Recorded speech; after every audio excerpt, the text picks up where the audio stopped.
Hello guys, welcome back to Preethi's vlog. So இந்த vlogல நம்ம என்ன பார்க்க போறோம் அப்படின்றத ஆல்ரெடி நீங்க பார்த்துருப்பீங்க. நீங்க ட்ரிப்புக்கு பிளான் பண்ணிட்டு இருக்கீங்க, அதுவும் இந்த சம்மர் டைம்ல பிளான் பண்ணிட்டு இருக்கீங்க அப்படின்னா, அதுவும் பட்ஜெட் ஃப்ரெண்ட்லியா அப்படின்னா கண்டிப்பா இந்த வீடியோ உங்களுக்கு தான். ஃபுல்லா பாருங்க. நான் என்னோட அக்கா வீட்டுக்கு பெங்களூருக்கு போயிருந்தேன். So it's a summer time. பார்த்தீங்கனாலே தெரியும் கீழே வந்து பசங்களாம் எவ்வளோ ஜாலியாக விளையாடிட்டு இருக்காங்க அப்படின்னு சொல்லிட்டு. ஸோ இது வந்து பார்த்தீங்கன்னா பக்கத்து வீட்டில் அழகாக வந்து பூச்செடிலாம் வச்சிருந்தாங்க. ஸோ நான் எதை பற்றி பேச போகிறேன் அப்படின்றது ஆல்ரெடி உங்களுக்கு தெரிஞ்சிருக்கும். ஸோ நம்ம வந்து இந்த வாட்டி மைசூர் தான் ட்ரிப் போயிருந்தோம். ஸோ அந்த ட்ரிப்போடைய ஃபுல் vlog தான் உங்களுக்கு சொல்ல போகிறோம். மார்னிங்கே எழுந்திரிச்சு வீடெல்லாம் க்ளீன் பண்ணிட்டு அண்ட் கொஞ்ச நேரம் இந்த மாதிரி ஃபன் பண்ணிட்டு இருந்தோம். அதுக்கப்புறம் எங்களுக்கு தேவையான எல்லாத்தையுமே வந்துட்டு ரெடி பண்ணி வச்சுட்டு இருந்தோம் ஃபர்ஸ்ட் மார்னிங்கே எழுந்திரிச்சு. பிகாஸ் ட்ரிப்பு போகிறோம் அப்படின்னா ஃபர்ஸ்ட் நம்ம வந்து சமைச்சு சாப்பிடணும் அண்ட் போகிறப்ப சாப்பிட்றதுக்கு ஏதாவது செஞ்சுட்டு போனோம் இல்லையா. அதுக்கு அவளுக்கு கூடவே நானும் கொஞ்சம் ஹெல்ப் பண்ணேன். அவள் பெருக்கிட்டு இருந்தா, கொஞ்சம் பாத்திரம்லாம் விளக்கிட்டு அண்ட் பூஜை சாமான்லாம் கொஞ்சம் இருந்தது, அதையும் தேய்ச்சி கொடுக்க சொன்னா. ஸோ அது எல்லாத்தையுமே பண்ணி முடிச்சுட்டு நாங்கள் வந்து மோஸ்ட்லி ட்ரிப்லாம் போனால் நாங்கள் புளியோதரை அப்படின்னா லெமன் ரைஸ், உருளைக்கிழங்கு இந்த மாதிரி தான் மோஸ்ட்லி எல்லாருமே எடுத்துகிட்டு போவோம். ஏன்னா அதுதான் வந்து 2 days கிட்ட வரைக்கும் கெட்டு போகாமல் இருக்கும். அது எல்லாருக்குமே தெரிஞ்சது தான். ஆனால் இந்த வாட்டி நாங்கள் என்ன பண்ணோம் அப்படின்னா 1 டேக்கு மட்டும் நாங்கள் சமைச்சு எடுத்துகிட்டு போனோம். மறுநாள்ல இருந்து நாங்கள் வந்துட்டு ஹோட்டலில் சாப்பிட்றதுக்கு ஸ்டார்ட் பண்ணிக்கிட்டோம். நீங்கள் பெங்களூர் இல்லை மைசூர் கண்டிப்பாக போகிறீங்க, இல்லைனா வந்து கர்நாடகா அந்த சைட்லாம் வந்துட்டு டூர் போகிறீங்க அப்படின்னா தயவு செஞ்சு ஃபுட்டு வந்து அட்லீஸ்ட் 1 டேக்காவது நீங்கள் ப்ரிப்பேர் பண்ணிக்கோங்க. ஏன்னா நம்ம ஊர் டேஸ்ட்டுக்கு அந்த சைடில் ஃபுட் வந்து சுத்தமாக வந்து செட்டே ஆகாது. நம்ம ஊரில் 100 rupees விற்கிற பிரியாணியை அவங்க 450 சொல்லி விற்கிறாங்க. என்னதான் ரேட்டு பார்க்காம நம்ம சாப்பிட்டாலும் டேஸ்ட்டு நம்ம ஊருடைய 15% கூட வரல. சுத்தமாக வந்து நம்ம ஊர் ஆளுங்களுக்கு சவுத் இந்தியன் ஃபுட் சாப்பிட்டுட்டு அங்கே போய் சாப்பிட்ணும் அப்படின்னா கொஞ்சம் கஷ்டம்தான். அண்ட் இவன் பேர் வந்து குண்டா. இவன் வந்து பக்கத்து வீட்டில் குடியிருக்கான். ஆக்சுவலாக அவங்க வந்து ரொம்ப க்ளோஸ் ஆயிட்டாங்க. அதர் லாங்குவேஜாக இருந்தாலுமே அவங்க வந்து அழகாக வந்து எங்ககிட்ட இந்த குண்டாவை வந்து விட்டுட்டு போவாங்க பார்த்துக்க சொல்லி. ஸோ இவன் கூட கொஞ்சம் நேரம் ஃபன் பண்ணி விளையாடிட்டு அதுக்கப்புறம் ஒரு 11 o'clock போல் கரெக்டாக நாங்கள் கிளம்பிட்டோம். ஸோ செம்ம வெயிலில் கிளம்புனோம். ஆனாலுமே பரவாயில்ல, பெங்களூரில் பாண்டிச்சேரி அளவுக்கு வெயில்லாம் இல்லை. ஸோ உள்ளார வந்து கேஸ்லாம் ஆஃப் பண்ணிட்டோமா, கிளாத்லாம் வாஷ் பண்ணதை எடுத்து வீட்டு உள்ளே போட்டுட்டோமா அப்படின்னு நிறைய செக்அப்லாம் பண்ணி முடிச்சுட்டு அதுக்கப்புறம் நாங்கள் கிளம்பிட்டோம். ரீசெண்ட் டைம்ஸில் எனக்கு வந்துட்டு ரொம்ப ஹெல்த் இஷ்யூ ஆயிடுச்சு. அதனால ஃபேஸ் ஃபுல்லாக நிறைய ஆக்னிஸ் வந்துடுச்சு. பட் இட்ஸ் ஓகே, நம்ம அதை வந்து எப்படி க்யூர் பண்ணலாம் அப்படின்னு சொல்லிட்டு, உங்களுக்கு வேணும் அப்படின்னா ஆக்னி எப்படி க்யூர் பண்ணுறது அப்படின்னு சொல்லிட்டு எனக்கு வீடியோ போட சொல்லுங்க, கண்டிப்பாக நான் போடுறேன். அண்ட் ஒரு 11 o'clock போல் கிளம்பியாச்சு. இந்த கொடை வந்து சீனுக்கெலாம் இல்லை, வெயிலுக்காக தான் பிடிச்சிட்டு போனேன். ஸோ ஹெபகோடி டு பெங்களூர் வந்து லோக்கல் பஸ்ஸில் வந்து போயிட்டோம். அதுவே ஆல்மோஸ்ட் 2 to 3 hours கிட்ட ஆயிடுச்சு. அந்த 2 to 3 ஹவர்ஸ்லேயே நான் வந்து வாமிட் பண்ணி ஒரு வழி ஆக்கிட்டேன். ஸோ வாமிட் பண்ணி வயிறெல்லாம் வந்து எம்டி ஆயிடுச்சு. ஸோ அதனால போகிறப்போ ஒரு ஹோட்டலில் போய் சாப்பிடலான்னு இறங்குனது தான். சத்தியமாக சொல்கிறேன், அந்த காஸ்ட்டுக்கும் அங்கே இருக்க அட்மாஸ்பியருக்கும் அந்த ஃபுட்டுக்கும் சம்மந்தமே கிடையாது. ஒரு பிரியாணி ஒன்று ஆர்டர் பண்ணியிருந்தோம். அது வந்து வேற லெவலில் இருக்கும் அப்படின்னு சொல்லிட்டு அதோடைய ஸ்ட்ரக்சரை பார்த்து எக்ஸ்பெக்ட் பண்ணோம். ஆனால் வாயில் வச்சதுக்கப்புறம் சத்தியமாக ஏன்டா இங்கே வந்து சாப்பிட்டோம் அப்படின்னு நினச்சோம். பட் எங்களுக்கு வேறு வழி தெரியல. பஸ்ஸில் ட்ராவல் பண்ணி போகிறோம் அப்படின்றப்போ ரொம்ப நேரம் வந்துட்டு நாங்கள் பட்னியாக போக முடியாது. ஸோ அதனால சாப்பிட்டுட்டு போயிட்டோம். அண்ட் பெங்களூர் டு மைசூர் நாங்கள் வந்து ஆல்ரெடி பஸ் வந்து புக் பண்ணி வச்சுட்டோம். ஸோ இதுக்கு வந்து ஆல்மோஸ்ட் 4 மெம்பர்ஸ்க்கு வந்து பார்த்தீங்கன்னா 2000 கிட்ட ஆச்சு. பர் பர்சனுக்கு 500 கிட்ட ஆச்சு. ஆக்சுவலாக பெங்களூர் டு மைசூர் போகிறதுக்கே 2000 கிட்ட ஆயிடுச்சு. ஸோ நீங்கள் அதர் ஸ்டேட்லேருந்து வரீங்க, இல்லைனா வந்து வேறு ஏதாவது ஒரு இடத்துலேருந்து வரீங்க அப்படின்னா கண்டிப்பாக அதுக்கேற்ற மாதிரி தான் ட்ராவல் எக்ஸ்பென்சஸ் ஆகும். அண்ட் மைசூர் இறங்குனதுக்கப்புறம் பக்கத்துலேயே நாங்கள் வந்து ரூமும் புக் பண்ணியிருந்தோம். ரூம் புக் பண்ணதுக்கான சார்ஜ் வந்து பார்த்தீங்கன்னா நாங்கள் ஒரு ரூம் தான் எடுத்திருந்தோம், 4 adults சொல்லி எடுத்திருந்தோம். ஸோ அந்த மாதிரி நீங்கள் புக் பண்ணுறீங்க அப்படின்னா ஒரு ரூமுக்கு 2000 கிட்ட ஆகிடும். ஸோ இதுக்கே வந்து உங்களுக்கு பட்ஜெட் 4000 தாண்டிடும். ஸோ நெக்ஸ்ட் வந்து நாங்கள் என்னென்ன வந்து எவ்வளோ செலவு பண்ணோம் அப்படின்னு சொல்லிட்டு ஃபுல் vlogல சொல்லிட்டே வரேன். ஃபுல் vlog மறக்காம பாருங்க. இதுதான் நாங்கள் வந்து புக் பண்ணியிருந்த ஹோட்டல். ஆக்சுவலி வந்து ஆன்லைனில் பார்க்கும்போது ரொம்பவே நீட்டாக இருந்த மாதிரி இருந்துச்சு. நேரில் பார்க்கும்போது ஓரளவுக்கு அந்த அளவுக்கு இல்லை, சரியா வந்து மெயின்டெனன்ஸ் பண்ணாத மாதிரி தான் இருந்துச்சு. பட் ரூம் எல்லாம் ஓரளவுக்கு இருந்துச்சு. 2000க்கு இது ஒர்த்தான்னு கேட்டால் ஆல்மோஸ்ட் வந்துட்டு பாதிக்கு பாதி ஒர்த்துன்னு தான் சொல்லுவேன். அண்ட் மீதி வந்து பார்த்தீங்கன்னா இல்லை, நாங்கள் எக்ஸ்பெக்ட் பண்ண அளவுக்கு இல்லை. ஸோ ஃபுல் அட்மாஸ்பியர் இதுதான். அண்ட் வெளியில் வந்து கொஞ்சம் ஒரு வியூ இருந்துச்சு அண்ட் பால்கனி மாதிரி. அதை ஓப்பன் பண்ணி பார்த்தாக்கா மெயின் ரோட் மாதிரி இருந்துச்சு, வண்டி போகிறது வர்றது. அண்ட் எதிரில் வந்து பார்த்தீங்கன்னா ஒரு பார்க் இருந்துச்சு. அந்த வண்டி சத்தம் மட்டும் இல்லாம, இது எல்லாமே ஒரு ஃபாரஸ்ட்ரி ஏரியா, இல்ல ஒரு பீச் ரெசார்ட் மாதிரி இருந்திருந்தா இன்னும் சூப்பரா இருந்திருக்கும். அண்ட் கொஞ்ச நேரம் வந்து வேடிக்கை பார்த்துட்டு இருந்தோம். ஸோ செம்ம டயர்ட்ல வந்தேன். எனக்கு மோஸ்ட்லி பர்சனலி வந்து பார்த்தீங்கன்னா, ட்ராவல் வந்து ஒத்துக்கவே ஒத்துக்காது. ஸோ எப்படியோ என்ன வந்து டார்ச்சர் பண்ணி கூப்ட்டுட்டு வந்துட்டாங்க. பட் எனக்குமே அதுல ஹாப்பி தான். அவங்க என்ன கம்பல் பண்ணி கூட்டிட்டு வந்திருந்தாலுமே, நான் வந்து ஒரு விஷயத்த ஃபேஸ் பண்ணேன் இந்த விளாக்ல. ஆக்சுவலி இந்த டூர்ல வந்துட்டு நான் வந்து ரொம்ப வாமிட்டிங் சென்சேஷன் அதிகமா இருந்துச்சு. பட் என்ன இருந்தாலும் பரவால்ல. இந்த ட்ரிப்ப முடிக்கணும். இதுக்கப்புறம் நம்ம நெறைய இடத்துக்கு போகணும் அப்டின்ற ஒரு கான்ஃபிடன்ஸ் வந்துச்சு. அண்ட் ஒரு 6, 7 ஓ கிளாக் போல 2 பேரும் ஃபேஸ்க்கு வந்து நல்லா வந்து ஃப்ரெஷ் ஆயிட்டு, நல்ல மேக்கப்லாம் போட்டுட்டு, அழகா வந்து கொஞ்ச நேரம் வீடியோஸ்லாம் எடுத்துட்டு இருந்தேன். பின்னாடி எப்டி இருந்த பெட்ட நாங்க எப்டி ஆக்கி வச்சிருக்கோம் பாருங்க. அப்புறம் ஒரு 7:30, 8 ஓ கிளாக் போல நடந்து வெளியில வந்துட்டு ஒரு சைட் சீயிங் பார்க்கலாம் அப்படின்னு சொல்லி போயிட்டு இருந்தோம். பட் அன்எக்ஸ்பெக்டட்லி வந்து பார்த்தீங்கன்னா, அந்த சைட் சீயிங் க்ளோஸ் ஆயிருந்துச்சு. அது ஆல்மோஸ்ட் உங்களுக்கு என்ன சைட் சீயிங் அப்படின்னு சொல்லிட்டு நான் சொல்றேன். அண்ட் அங்க வந்து பார்த்தீங்கன்னா, இந்த மாதிரி குதிரை ரேஸ் வச்சிருந்தாங்க. குதிரை வண்டியில போறது வந்து அவங்களுடைய ஒரு ஜாபாவே வச்சுட்டு இருக்காங்க. ஏகப்பட்ட குதிரை வண்டி இருந்துச்சு. ஸோ வர கெஸ்ட், வர டூரிஸ்ட் எல்லாத்தையுமே அதில ஒரு ரவுண்ட் கூப்பிட்டு போயிட்டு வந்தாக்கா, அவங்களுக்கு அதில வந்து சில அமௌண்ட்ஸ் கிடைக்குது. பர் பெர்சனுக்கு 150 to 200 வரைக்கும் வாங்கியிருந்தாங்க. ஸோ நாங்க பார்க்கலான்னு போயிருந்த இடம் வந்து பார்த்தீங்கன்னா, மைசூர் பேலஸ் தான். நைட் டைம்ல சூப்பரா இருக்கும்னு சொல்லியிருந்தாங்க. அன்எக்ஸ்பெக்டடா டைம் வந்து க்ளோஸ் ஆயிடுச்சு. ஸோ சாப்பிட்டுட்டு திருப்பி ரூமுக்கே போயிட்டு மறுநாள் காலையில வந்து ரெடி ஆயிட்டு நாங்க வந்து சைட் சீயிங் பார்க்கலாம் அப்படின்னு சொல்லிட்டு போயிருந்தோம். ஸோ அன்எக்ஸ்பெக்டட்லி நம்ம வந்து எந்த டூருக்கு போனாலுமே கண்டிப்பா ஏதாவது ஒரு திங்ஸ் மறந்துரும். எல்லாமே எடுத்து வச்சோம். So makeup products, dress, hair dryer இது வரைக்கும் எல்லாமே எடுத்து வச்சோம். ஆனா ஃபேஸ்க்கு போடுற பவுடர கடைசியில மறந்துட்டோம். ஃபேஸ் ஃபுல்லா வந்து டல் ஆயிடுச்சு. பக்கத்துலயுமே எங்க போய் எங்களுக்கு வாங்குறது அப்படின்னு தெரியல. ஸோ இருந்த கிரீம் எல்லாம் போட்டு அட்ஜஸ்ட் பண்ணி ஃபேஸ மட்டும் அழகா ஓரளவுக்கு மெயின்டெயின் பண்ணிக்கிட்டோம். என் அக்காவுக்கு வந்து நல்லா ஸ்கின் வந்து ஷைனிங்கா இருக்கும். அதனால அவளுக்கு தெரியல. எனக்கு இப்போ ரீசென்ட் டைம்ல கொஞ்சம் ஆக்னி வந்ததுனால எனக்கு தான் ரொம்ப கஷ்டமா இருந்துச்சு. ஃபேஸ்ல இருக்க பிம்பிள்ஸ் எல்லாம் ஹைட் பண்றதுக்கு. அண்ட் ஆயில் வந்த மாதிரி இருந்துச்சு. ஒரு டூரிஸ்ட் டைம்ல இப்படியா ஒரு ஃபேஸ வச்சுட்டு போகணுன்ற மாதிரி இருந்துச்சு. ஸோ நீங்க வந்து டூருக்குலாம் போறீங்க அப்படின்னா கண்டிப்பா எல்லா திங்ஸையுமே மறக்காம எடுத்து வச்சுக்கோங்க. அண்ட் ஹோட்டலுக்கு பக்கத்திலேயே வந்துட்டு பார்த்தீங்கன்னா, இந்த ஒரு பிளேஸ் இருந்துச்சு. இந்த இடத்துல வந்து பார்த்தீங்கன்னா, ஐ லவ் மைசூர் அப்படின்னு இருக்கு. ஸோ இதுல இருக்க டூரிஸ்ட் எல்லாருமே வந்து பார்த்தீங்கன்னா, இந்த இடத்துல வந்து ஃபோட்டோஸ், பிக்ஸ் எல்லாம் எடுத்துட்டு இருந்தாங்க. நாங்களும் கொஞ்ச நேரம் அங்க உட்காந்து ஃபோட்டோஸ் அண்ட் பிக்ஸ் எல்லாம் எடுத்துட்டு இருந்தோம். ஸோ இந்த மைசூர் ட்ரிப் வந்து நீங்க அரேஞ்ச் பண்றீங்க, போறீங்க அப்படின்னா, கண்டிப்பா வந்து பெர் பெர்சனுக்கு ஒரு 6000 கிட்ட நீங்க வந்து ரெடி பண்ணி வச்சுக்கலாம். 4 மெம்பர்ஸா போனீங்க அப்படின்னா, கண்டிப்பா பெர் பெர்சனுக்கு 6000 போட்டீங்கன்னா, தாராளமா வந்துட்டு சூப்பரா சுத்தி பார்க்கலாம். அண்ட் மார்னிங்கே வந்து குதிரை ரைடு வந்து ரெடி பண்ணிட்டாங்க. அதில போணும்னு எங்களுக்கு ஆசை தான். பட் வந்து பார்த்தீங்கன்னா, எங்களுக்கு டைம் இல்ல. 1 டேல தான் நாங்க பிளான் பண்ணியிருந்தோம். ஆல்மோஸ்ட் 1 டே வந்து வேஸ்ட் ஆக்கிட்டோம். அண்ட் வந்து ஆன்லைன்லேயே நாங்க வந்து ஒரு கேப் வந்து கேட்டிருந்தோம். ஸோ ஃபுல் சைட் சீயிங் அவங்க வந்து ஒரு நாளைக்கு வந்து 10 சைட் சீயிங்கும் நான் சுத்தி காமிக்கிறேன் அப்படின்னு சொல்லியிருந்தாங்க. பட் எங்களுக்கு அவ்வளோ தேவையில்ல. நாங்க நைட் 8:00 பஸ் வந்து நாங்க புக் பண்ணியாச்சு. எங்களுக்கு 8:00 வரைக்கும் சுத்தி காமிங்க அப்படின்னு சொல்லி கேட்டிருந்தோம். அதுக்கு ஆல்மோஸ்ட் அவர் வந்து பார்த்தீங்கன்னா 3000 கேட்டிருந்தாரு. ஸோ ஃபர்ஸ்ட் ஆஃப் ஆல் நாங்க வந்து 2500க்கு வந்து பட்ஜெட் பேசியிருந்தோம். பட் அவர் வந்து இல்ல 3000 தான் ஆகும்னு சொல்லிட்டு ஃபர்ஸ்ட் வந்து உங்ககிட்ட ஓகேன்னு சொல்லி பேசி முடிச்சு ஒரு கோயிலுக்கு வந்து கூப்பிட்டு போயிருந்தாரு. எங்களுக்கு வந்து அன்எக்ஸ்பெக்டட்லி சூப்பரான ஒரு டிரைவர் வந்து எங்களுக்கு வந்து இந்த வாட்டி வந்து கிடைச்சாரு.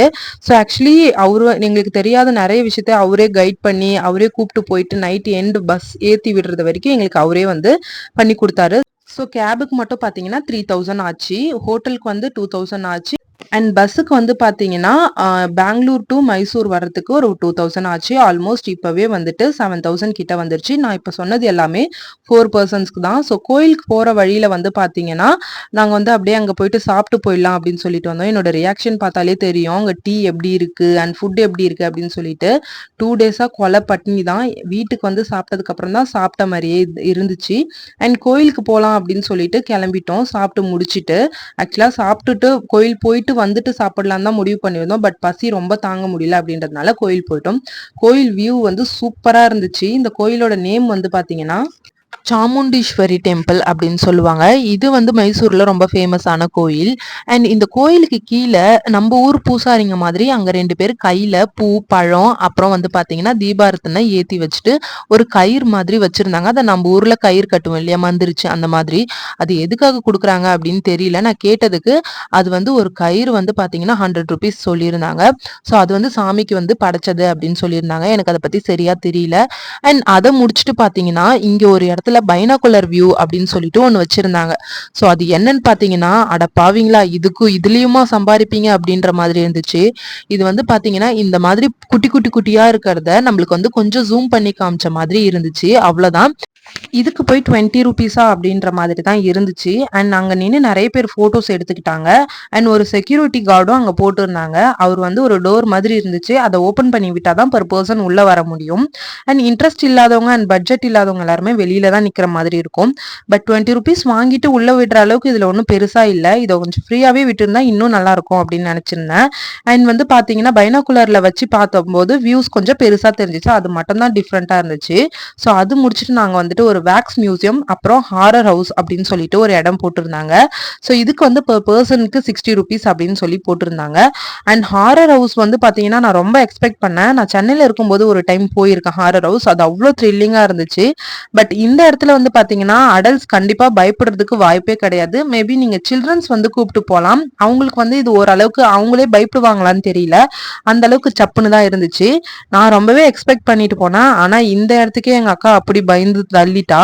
அண்ட் வந்து பாத்தீங்கன்னா வேக்ஸ் மியூசியம் இதுக்கு வந்து 60 ருபீஸ் ரொம்ப ரொம்ப ரொம்ப ரொம்ப கம்மின்னு சொல்லுவேன். ஏன்னா அவ்வளோ சூப்பரா வேற லெவல்ல எல்லாத்தையுமே ரெடி பண்ணி வச்சிருந்தாங்க. அந்த காலத்துல வாழ்ந்த சோழர்கள் மன்னர்களுடைய ஸ்டாச்சூஸ்ல இருந்து இப்போ ட்ரெண்டிங்ல இருக்க ஆக்ட்ரஸோடைய ஸ்டாச்சூஸ் வரைக்கும் எல்லாரோடைய உருவத்தையுமே, அதாவது வேக்ஸ் அப்படின்னு சொல்லக்கூடிய மெழுகு சொல்லுவோம் இல்லையா, அதுல வந்து ரெடி பண்ணி வச்சிருந்தாங்க. அவ்வளோ சூப்பரா இருந்துச்சு. நிறைய பேர் நம்மளுக்கு பார்த்து டக்குன்னு ஐடென்டிஃபை பண்ண முடியாது. ஸோ அதுக்காக அவங்களோட டீட்டெயில்ஸ் எல்லாத்தையுமே அவங்க ஸ்டாச்சுக்கு கீழே அழகா வந்து ஒரு நோட் பேட் மாதிரி போட்டு பக்கத்துலேயே ஒட்டி வச்சிருந்தாங்க. ஸோ அதுல வந்து அவங்களோட பேரு, அவங்க என்ன அச்சீவ் பண்ணாங்க, எந்த டேட்ல வந்து இறந்தாங்க, எந்த டேட்ல பிறந்தாங்க, எல்லாமே நம்மளுக்கு வந்து அழகா வந்துட்டு ஐடென்டிஃபை பண்றதுக்கு ஈஸியாகவும் இருந்துச்சு. ஸோ இந்த ட்ரீ கூடமே வேக்ஸ் தான் சொன்னாங்க. அண்ட் இது டச் பண்ணக்கூடாது, டச் பண்ணா அந்த வேக்ஸ் வந்து மெல்ட் ஆகிறதுக்கு சான்சஸ் இருக்கு அப்படின்னு சொல்லியிருந்தாங்க. அண்ட் எனக்கு ரொம்ப ஃபேவரட் அண்ட் நம்ம சவுத் இந்தியன் சைட்ல இருந்து வரவங்க எல்லாருக்குமே ஃபேவரட் கண்டிப்பா காந்தி தாத்தாவா தான் இருப்பாரு. அதுக்கப்புறம் வந்து பாத்தீங்கன்னா ஏபிஜே அப்துல் கலாம் அவருடைய ஹிஸ்ட்ரி, அண்ட் வந்து பாத்தீங்கன்னா கல்பனா சாவ்லா அவங்களுடைய ஹிஸ்ட்ரி, இந்த மாதிரி நிறைய பேருடைய ஸ்டாச்சு வந்து வேக்ஸ்ல வந்து பண்ணி வச்சிருந்தாங்க. யங்ஸ்டர்ஸ்க்கு பிடிக்கிற மாதிரி ரஜினிகாந்த் அண்ட் டபிள்யூல வரவங்களுடைய ஸ்டாச்சூஸ், இந்த மாதிரி நிறைய விஷயங்கள் அங்கே வச்சிருந்தாங்க. குழந்தைங்களாம் அவ்வளோ ஃபேவரட்டா அவ்வளோ ஆசையா தொட்டு தொட்டு பார்க்கறதுக்கு ட்ரை பண்ணாங்க. பட் நம்மள வந்து அவ்வளோ சீக்கிரம் அலோ பண்ண மாட்டாங்க தொடுறதுக்கு. நானுமே வந்து ஒரு ஆர்வத்துல தொடலான்னு போனேன். அண்ட் அங்க இருக்க ஒருத்தவங்க வந்து இந்த மாதிரி தொடக்கூடாது அப்படின்னு சொல்லிட்டாங்க. ஸோ அதுக்கப்புறம் ஹாரர் ஹவுஸ்ல வந்து பாத்தீங்கன்னா இப்படிதான் இருந்துச்சு. எங்களால முடிஞ்ச அளவுக்கு அதுல கேப்சர் பண்ணிட்டோம். ஸோ ஃபோன் எடுத்துட்டு வரக்கூடாது அப்படின்னு சொல்லிட்டாங்க. அண்ட் லைட் வியூஸ் தெரிஞ்சிச்சுன்னா அந்த பயம் இருக்காது அப்படின்னு சொல்லியிருந்தாங்க. ஆக்சுவலா லைட் ஆஃப் பண்ணதுக்கு அப்புறமுமே எங்களுக்கு எந்த பயமும் இல்லை. இந்த இதுக்கே வந்து என் அக்கா அழுது கதறிட்டா. ஸோ அந்த வீடியோல பார்த்தாலே உங்களுக்கு தெரியும், ஆள் பதறிட்டாரு. குழந்தைங்க கூட அவ்வளோ தைரியமா வந்தாங்க, இவ அழுது நடுங்கிட்டா. ஸோ நாங்கள் வீடியோ முடிஞ்ச அளவுக்கு கேப்சர் பண்ணி இந்த விளாக்ல போடுறதுக்காக எடிட் பண்ணியிருந்தோம். ஸோ அதை முடிச்சுட்டு அதுக்கப்புறமா வந்து பார்த்தீங்கன்னா பக்கத்துல வந்து சாண்ட் மியூசியம் அப்படின்னு ஒன்று இருந்துச்சு. ஸோ இதுல என்ன இருக்க போது பெருசா அப்படி ஒன்றும் இருக்காதுன்னு தான் நாங்கள் நினைச்சிட்டு போனோம். இதுக்குமே வந்து பர் பர்சனுக்கு 60 ருபீஸ் வந்து வாங்கியிருந்தாங்க. உள்ள போய் பார்த்தா கடல் கன்னி, மீன், விநாயகர் சிலை அப்படி இப்படின்னு ஏகப்பட்ட விஷயங்களை மணல்லையே வந்து அழகா வந்து டெக்கர் மாதிரி பண்ணி வச்சிருந்தாங்க. ஸோ அது வந்து பாத்தீங்கன்னா அவ்வளோ சூப்பரா இருந்து பாக்குறதுக்கே. ஸோ இந்த மாதிரி நிறைய சக்கரங்கள் அந்த மாதிரி நிறைய விஷயங்கள் இருந்துச்சு. அண்ட் மைசூர் பேலஸ், நிறைய ஸ்டாச்சூஸ், இந்த மாதிரி காளியோடைய போட்டோஸ் இதெல்லாமே இருந்துச்சு. ஸோ அதையுமே வந்து நீங்க அழகா நின்று போட்டோஸ் எடுத்துக்கலாம். அண்ட் வந்து பாத்தீங்கன்னா உள்ளாரே வந்து ஃபிஷ் பெடிக்யூர் வச்சிருந்தாங்க. இந்த மாதிரி குட்டி குட்டி ஷாப்ஸுமே வந்து உள்ளார அவைலபிளாக இருந்துச்சு. 60 ருபீஸ்க்கு கண்டிப்பாக இதுவுமே ஒர்த்து தான். நிறைய ஹேண்ட்மேட் திங்ஸ் வந்து அங்கே வந்துட்டு அவங்களே செஞ்சு அழகாக சேல் பண்ணுறாங்க. வுட்டில் செய்யறது இந்த மாதிரி விஷயங்கள்லாம் அங்கே நிறைய இருக்குது. பட் விலை வந்து பார்த்தீங்கன்னா கொஞ்சம் காஸ்ட்லியாக தான் இருந்துச்சு. அண்ட் இந்த மாதிரி ஹேண்ட்மேட் திங்ஸ் எல்லாம் பார்க்கவே ரொம்ப அழகாக பியூட்டிஃபுல்லாக இருந்துச்சு. ஸோ அதை முடிச்சுட்டு கடன்னு நம்ம வந்து அவளோட எதிர்பார்த்து கொண்டிருந்த மைசூர் பேலஸ்க்கு வந்து வந்துட்டோம். ஸோ வெளியில வந்து பாத்தீங்கன்னா இந்த மாதிரி மைசூர் பேலஸ் வந்து போட்டோ எடுத்து ஸ்டாச்சுஸா வித்துட்டு இருந்தாங்க. அந்த வியூ இருக்கு பாத்தீங்கன்னா வேற லெவல்ல இருந்துச்சு. இந்த வியூ நீங்களே பாப்பீங்க வீடியோஸ்ல வந்து உங்களுக்கு கண்டிப்பா சூப்பரா தெரியும். எவ்வளவு பெரிய அரண்மனை, அப்பா அந்த காலத்துல எப்படிடா இதை கட்டினாங்க அப்படின்ற மாதிரி தான் இருந்துச்சு. அந்த அளவுக்கு அல்டிமேட்டா கட்டியிருக்காங்க. ஒரு ஒரு விஷயத்தையும் பார்த்து பார்த்து பார்த்து பார்த்து பண்ணியிருக்காங்க. அப்படியே பிரமிக்கிற அளவுக்கு இருந்துச்சு. நாங்களுமே நிறைய இடத்துல யோசிச்சோம், இந்த அரண்மனை ஏதாவது சினிமா வீடியோஸ்ல ஏதாவது பார்த்துருப்போமா அப்படின்னு சொல்லிட்டு. ஆனா அங்க வந்து அரண்மனையில வந்து ஷூட்டிங் எடுக்கிறதுக்கு எந்த ஒரு என்ட்ரியும் கிடையாது, எந்த ஒரு அப்ரூவலும் இது வரைக்கும் கொடுக்கல எந்த மூவிஸ்க்கும். ஸோ உள்ள நடந்து போறதுக்கே பாத்தீங்கன்னா அவ்வளோ நேரம் ஆச்சு. அவ்வளோ பெரிய இடம், அவ்வளோ கிராண்டா, அவ்வளோ பிரம்மாண்டமா நம்ம முன்னோர்கள் கட்டி வாழ்ந்திருக்காங்க. இந்த ஜென்ரேஷன்ல என்னடா வீடு கட்டுறோம் அப்படின்ற மாதிரி ஆயிடுச்சு அவங்க கட்டியிருக்க டிசைன்ஸ் எல்லாத்தையும் பார்த்துட்டு. உள்ள போகிறதுக்கு முன்னாடியே நம்ம கிட்ட இருந்து ஸ்லிப்பர்ஸ் எல்லாம் ஒரு பேக்ல போட்டு அதுக்கு ஒரு டோக்கன் நம்பர் மாதிரி கொடுத்து அதை வாங்கி தனியா வந்து செப்பரேட்டா வச்சிடுறாங்க. உள்ள என்டர் ஆகும் போதே இந்த இடம் தான் இருந்துச்சு. அந்த அந்த காலத்துல அணுகுண்டு எல்லாம் வீசுவாங்க இல்லையா, அதுக்காக ஒரு வீல் மாதிரி இருந்துச்சு. இந்த டோர் பார்த்து நான் வந்து சத்தியமா வந்து அப்படியே பிரமிச்சு போயிட்டேன். அண்ட் அவங்க யூஸ் பண்ண திங்ஸ், அவங்க யூஸ் பண்ண சாமி ஸ்டாச்சூஸ், இந்த போர்டு வந்து பாத்தீங்கன்னா அவங்க யூஸ் பண்ண ட்ரெஸ்ஸிங் டேபிளாம் எப்படி இருக்கு பாத்தீங்க அப்படின்னா உங்களுக்கே தெரியும். இதெல்லாம் அவங்க வந்து ஹால் மாதிரி யூஸ் பண்ணிக்கிட்ட ஒரு இடமா. ஸோ நாங்கள் சுத்தி பார்க்கறதுக்கே ஆல்மோஸ்ட் வந்துட்டு 4 to 5 years ஆயிடுச்சு. அவ்வளோ பெரிய இடம். எனக்கு தெரியல இந்த இடத்துல அவங்க எங்க தூங்கியிருப்பாங்க, ஆளுக்கு ஒரு மூலையில இருந்திருப்பாங்களா என்னன்னு தெரியல. இந்த இடம் வந்து பாத்தீங்கன்னா அவங்க டான்ஸ் ஆடுவாங்களாம், நடனம் ஆடுவாங்க இல்லையா, அந்த மாதிரி இடம். அண்ட் அவங்களுடைய வரலாற்றுல இருந்த போட்டோஸ், அவங்களோட ஹிஸ்டரி போட்டோஸ் எல்லாமே அங்க இருந்துச்சு. ஆனா எனக்கு சத்தியமா அதுல நிறைய பேரை அடையாளமே தெரியல. கொஞ்சம் கொஞ்சம் பேரை வந்து தெரிஞ்சிச்சு. ஆனா அவங்களுடைய நேமு, அவங்க யாரு என்ன எல்லாமே அவங்களுடைய பேர், அவங்களுடைய போட்டோஸ்க்கு கீழே அவங்க நேம்லாம் வந்து மென்ஷன் பண்ணி வச்சிருந்தாங்க. அவ்வளோ கூட்டம், அவ்வளோ பேர் வந்து இந்த மைசூர் பேலஸை சுத்தி பார்க்கறதுக்கு அன்னைக்கு வந்திருந்தாங்க. அண்ட் இதெல்லாம் வந்து பாத்தீங்கன்னா அவங்க யூஸ் பண்ண ஜுவல்லரிஸ், அந்த மகாராணிகள்லாம் இருக்காங்க இல்லையா, அவங்களோட ஜுவல்லரிஸ் எல்லாமே இந்த மாதிரி வெள்ளி பாக்ஸ்ல தான் வைப்பாங்களாம். அவங்களுடைய கோல்ட வைக்கிறதுக்கு வெள்ளி பாக்ஸ் யூஸ் பண்றாங்க. ஆனா நம்ம கிட்ட கோல்டே இல்ல, இருந்தாலும் இருக்க நகையெல்லாம் நம்ம வந்து வைக்கிறதுக்கு அந்த பாக்ஸ் இந்த பாக்ஸ்ன்னு தேடிட்டு இருக்கோம். அண்ட் நெக்ஸ்ட் இந்த இடம், ஓ மை காட், வேற லெவல்ல யோசிச்சு கட்டியிருக்காங்க. இந்த இடம் வந்து பாத்தீங்கன்னா அவங்க போர் வார் நடக்கிறதுக்கு பயிற்சி கொடுக்குற இடமா. அந்த படிக்கட்டை பாருங்க, மேபி இந்த இதெல்லாம் வச்சுதான் இப்போ இருக்க டெக்னாலஜில கட்டுறாங்களோ என்னமோன்னு தெரியல. அண்ட் இது எல்லாமே அவங்க யூஸ் பண்ண ட்ரெஸ்ஸிங் டேபிள். அண்ட் வந்து பாத்தீங்கன்னா இந்த இடம் வந்து பாத்தீங்கன்னா அவங்க வந்து நின்று அந்த ஊருக்கு என்ன நடக்கலாம், என்ன பேசலாம் அப்படின்னு சொல்லிட்டு இங்க வந்து ஸ்டூல் எல்லாம் போட்டு சேர்ஸ் எல்லாம் போட்டு பேசுவாங்களாம். இந்த இடம் வந்து பாத்தீங்கன்னா மக்கள் மனு கொடுக்கறதுக்காக வர இடம் அப்படின்னு சொல்லியிருந்தாங்க. அதை விடுங்க, சீலிங்க பாருங்க, அந்த காலத்திலேயே சீலிங் எவ்வளவு சூப்பரா பண்ணிருக்காங்க. இப்போ இன்டீரியர் ஒர்க், அந்த ஒர்க், இந்த ஒர்க்குன்னு எவ்வளவு சொல்றோம். ஆனா இங்க பாருங்களேன், வேற லெவல்ல இன்டீரியர் ஒர்க் சொல்லி பண்ணிருக்காங்க. ஸோ அதுக்கப்புறம் ஒரு அவுட்டர் வியூ எடுக்கலாம் அப்படின்னு சொல்லிட்டு வந்து பார்த்தா என்னால நம்பவே முடியல. நம்ம இந்த பக்கத்துல இருக்கோம் அப்படின்னு சொல்லிட்டு, எப்படி தாங்க இதை கட்டியிருப்பாங்க அப்படின்னு சொல்லிட்டு நாலா பக்கமும் யோசிக்க வைக்கக்கூடிய ஒரு இடமா தான் இருந்துச்சு. அதை முடிச்சுட்டு அடுத்த சைட் சீங் வந்து நாங்க வந்து திப்பு சுல்தானுடைய வாழ்ந்த இடத்துக்கு தான் போயிருந்தோம். அங்க வந்து பாத்தீங்கன்னா அந்த அளவுக்கு இல்லைனாலும், நம்ம வந்து மைசூர் பேலன்ஸ் இருந்த அளவுக்கு இல்லைனாலும் இங்க வந்து பாத்தீங்கன்னா ரியலா இருந்துச்சு. எல்லாமே தொட்டு தொட்டு பழைய காலத்து செவர்லாம் எப்படி இருக்குமோ அதே மாதிரியே இருந்துச்சு. கை வச்சா கீழே விழற மாதிரி இருந்துச்சு. ஆல்மோஸ்ட் இன்னும் ஒரு 10 years கிட்ட வரும்னு நினைக்கிறேன். அதுக்கப்புறம் இந்த பில்டிங் வந்து தாங்கிறது கொஞ்சம் கஷ்டம் தான். பட் வந்து பாத்தீங்கன்னா ரியலிஸ்டிக்கா இருந்துச்சு. இப்ப மைசூர் பேலஸ் வந்து நல்லா மெயின்டைன் பண்ணி பெயிண்டிங் ஒர்க் இதெல்லாம் கிளீன்லாம் பண்ணி வச்சிருக்காங்க. ஆனா இங்க வந்து பாத்தீங்கன்னா எந்த ஒரு மெயின்டெனன்ஸும் இல்லாத மாதிரி தான் இருந்துச்சு. பட் பாக்குறதுக்கும் சூப்பரா இருந்துச்சு. நம்ம பழைய ஆயா தாத்தா வீட்டுக்கெல்லாம் போனா எப்படி ஒரு ஃபீல் வருமோ அந்த மாதிரி இருந்துச்சு. ஆக்சுவலா அந்த செவுர்லாம் வந்து பாத்தீங்கன்னா எங்க தாத்தா எங்க ஆயா வீட்டுகளுமே இருக்கும், மாடன்னு சொல்லுவாங்க இல்லையா, அந்த மாதிரி மாடெல்லாம் வச்சு அழகா கட்டியிருந்தாங்க. அண்ட் சுத்தி பாக்குறதுக்கு வந்து பாத்தீங்கன்னா பெருசா ஒண்ணுமே இல்ல. உள்ளார பழைய காலத்து வீடெல்லாம் எப்படி இருக்குமோ அது மாதிரி இருந்தாங்க. பட் உள்ளார வந்து பாத்தீங்கன்னா சூப்பரா இருந்துச்சு. அண்ட் இதுலயுமே எனக்கு வந்து இன்டீரியர் ஒர்க் ரொம்ப பிடிச்சிருந்துச்சு. பெயிண்டிங்லாம் ஆசமா பண்ணியிருக்காங்க அந்த காலத்துல. இங்க மேல வந்து ஒரு குடில் மாதிரி இருக்கு இல்லையா, அங்க இருந்துதான் வந்து மகாராணிகள்லாம் எட்டி பார்ப்பாங்க அப்படின்னு சொல்லியிருந்தாங்க. இது எல்லாமே வந்து பாத்தீங்கன்னா திப்பு சுல்தான் வாங்கின மெடல் அப்படின்னு சொல்லியிருந்தாங்க. இது எல்லாமே வந்து பாத்தீங்கன்னா பியோர் வெள்ளியாம்.